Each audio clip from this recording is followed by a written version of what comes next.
What's up everyone? Welcome back again to my YouTube channel. So ngayon pag-usapan natin yung aking third branch, okay? Nung ako ay nagkaroon ng business ng GCash Cash In, Cash Out, okay? Ngayon, simulan natin sa istorya. Paano nga ba nagsimula yung third branch?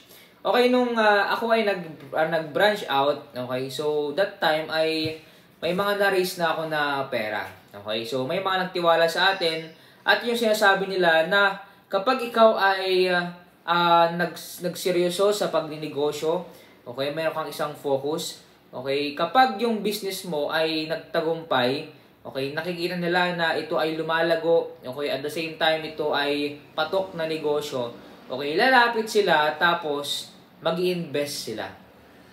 That time nagkaroon ako ng investor, okay, sabi ko sa inyo sa mga una kong vlog ay nag-start ako ng 5,000 na capital hanggang in-execute ko yung pagninegosyo ko na parang maganda. Okay? So, paano nga ba ako nagkaroon ng partner that time? Okay, syempre hindi ka agad-agad magtitiwala kasi nga hindi mo alam kung talagang katiwala sila. Okay? So, yung mga branch ko na nilabas that time ay mga ka-churchmate ko na. Okay? So, kinausap ko sila, okay? So, ang mali ko doon ay parang ako yung nag-offer that time, okay? Na kung sino yung gustong mag-branch, ganito ganyan. Tapos, ang mahirap pa diyan ay kumbaga sarili ko pang pera. Kumbaga, yung investor nag-invest sa akin, tapos i-invest ko sa kanila.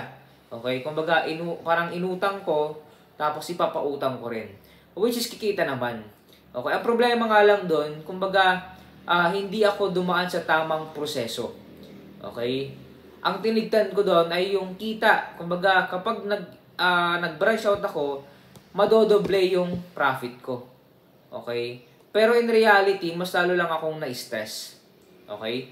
Kaya, ang nangyari ay hindi rin yun nagtagal.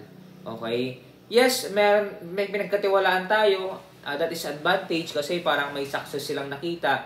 Kaya nga sa mga vlog natin, sinabi ko sa inyo na kapag ikaw mismo ay nagkaroon ka ng maliit na success, okay, nakita nila na ikaw ay karapat-dapat na pagkatiwalaan, ay pagkakatiwalaan ka nila.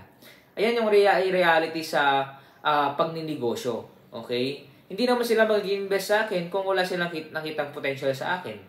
Okay? So that time, na-realize ko na hindi talaga dapat muna. Okay, dapat hinugin mo muna yung business mo at least 2 years to 5 years para kapag ipapa-franchise na, okay, ready na, hinug ka na. Okay?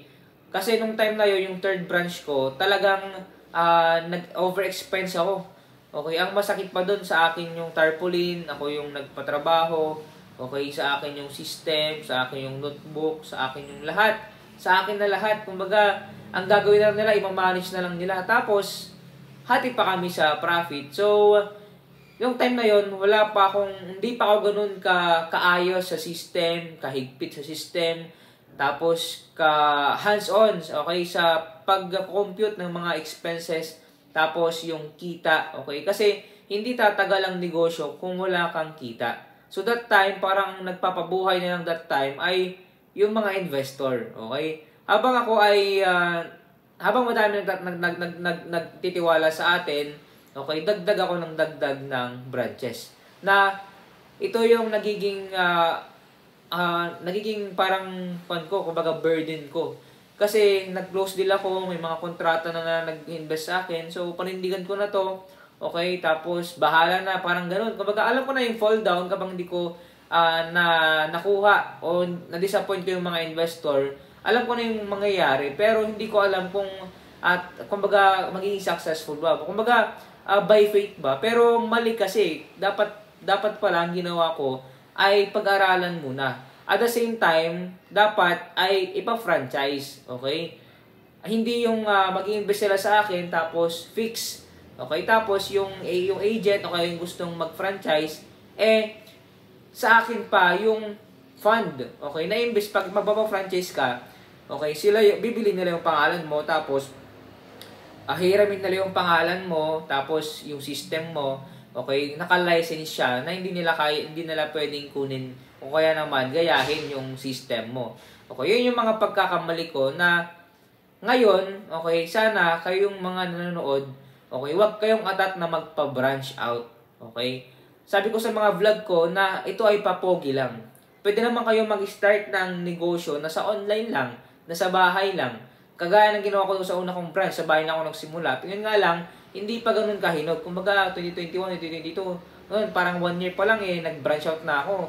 Tapos fix pa yung binigay ko sa mga investor. Kumbaga, utang talaga yun. Hindi siya yung parang shareholder na bibili sila ng shares tapos kung ito ay magkaroon ng sales, ng profit, doon lang sila kikita. Kung ito naman ay bumagsak, okay, wala silang profit. So, kumbaga, balance lang siya. Okay, hindi tayo obligado na magbigay ng monthly na interest. Okay, kaya yun yung pagkakamali ko sa pagkakaroon ng investor. Okay, kaya kung ikaw atat ka ng mag-branch out, meron ka ng business na sabi mo ang lakas-lakas. Okay, baka sa una malakas lang 'yan. Kagaya ng nangyari sa akin. Okay? Pagdating ng parang dami ng gumagaya, wala na. Kasi kumbaga yung sa akin naman parang hindi ko talaga sariling parang platform yung GCash. So disadvantage yun para sa akin. Kumbaga may sarili akong brand, tinggal lang hindi ko siya na i-permit o kaya hindi ko siya na pa-license. Kaya that time sa una malakas, okay, tapos nag-branch out ako. Tapos, habang tumatagal, okay, nalulugi na. Okay, kasi overexpense ako, tapos madami akong mga pinapasahod, okay. Kaya, abangan nyo yung aking mga vlog, okay. Itong vlog na ginagawa ko, ay isusunod ko yung mga kasamahan ko sa aking pagtatrabaho nung ako ay nagnegosyo ng malaking business, okay. Kasi talagang, project talaga yun eh. Kasi malaking commitment yun. Talagang malaking pera yung invest sa akin. So ngayon, ako naman, parang napaka-optimistic ko na kaya kong bayaran yung monthly. Okay, na ipinangako natin. Kaya after this video, okay, isusunod natin yung ano yung mga pagkakamali ko ulit. Okay? Pag-uusapan natin yung topic na yun dito sa next vlog natin ay yung mga pagkakamali ko sa pag-manage ng tao. Okay? Tapos, basta marami. Kaya pa-excite yung ating mga video, mga vlog. Dahil ito ay na-experience ko at itong mga video na ginagawa ko, ang goal po nito ay para po matuto tayong lahat at wag niyo na pong gayahin yung mga kapalpakan na ginawa ko that time. Mas lalo pag yung nasa edad na kayo. Okay? Kaya kami ay andito para po i-share yung story namin na mga kapalpakan. Pero ako, okay, ito ay tinitingnan ko blessing para sa akin. At the same time, maging blessing din sa inyo para hindi nyo na po ito gayahin. Alright, so dito muna tayo at nawa ay naging blessing sa inyo to. Don't forget to like, share, subscribe. Comment na rin po kayo para tumaas yung algorithm. Okay, recommend tayo ni YouTube sa mga vlog natin about entrepreneur. Thank you and bye-bye po muna. God bless.